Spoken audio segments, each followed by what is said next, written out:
एनियल start of teaching या चॅनलवरती आपल्या सर्वांचं स्वागत आहे. विद्यार्थी मित्रांनो, मुख्यमंत्री युवा कार्य प्रशिक्षण योजना म्हणजेच लाडका भाऊ योजना या संदर्भाने आपण आजचं अपडेट देतो आहे.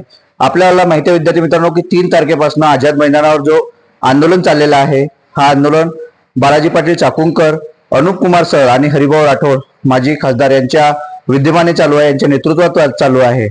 परंतु शासनाने अजूनही याकडे लक्ष दिलेलं नाही.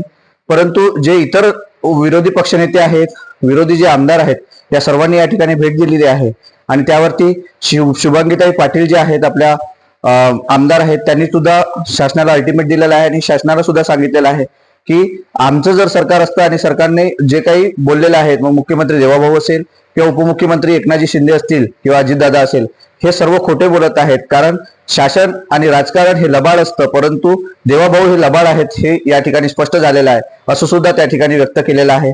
पण या माध्यमातून सरकार खरंच 11 महिन्याचे कंत्राटी GR काढणार आहे का, या संदर्भाने तुकाराम बाबा यांचं जे आंदोलन होतं, यांची जी भेट होती, हे सुद्धा त्यांनी त्या ठिकाणी रद्द केली आणि येत्या 16 तारखेला आझाद मैदानावर आपल्या सर्व विद्यार्थ्यांना युवा कार्य प्रशिक्षण योजनेच्या माध्यमातून महाराष्ट्रातील जे 1,10,000 विद्यार्थी ज्या ठिकाणी काम करत आहेत, हे सर्व विद्यार्थ्यांना पुन्हा एक वेळ आवाहन केलेलं आहे की आपल्या लढ्याला यश मिळण्यासाठी, आपल्याला न्याय मिळण्यासाठी महाराष्ट्रात लढावं लागतं, मरावं लागतं. त्याच उद्देशाने सर्व विद्यार्थ्यांनी येत्या 16 तारखेला आझाद मैदानावर येण्याचं काम करावं, जेणेकरून त्यांना या अन्यायाला वाचा फुटेल आणि न्याय सुद्धा मिळणार आहे.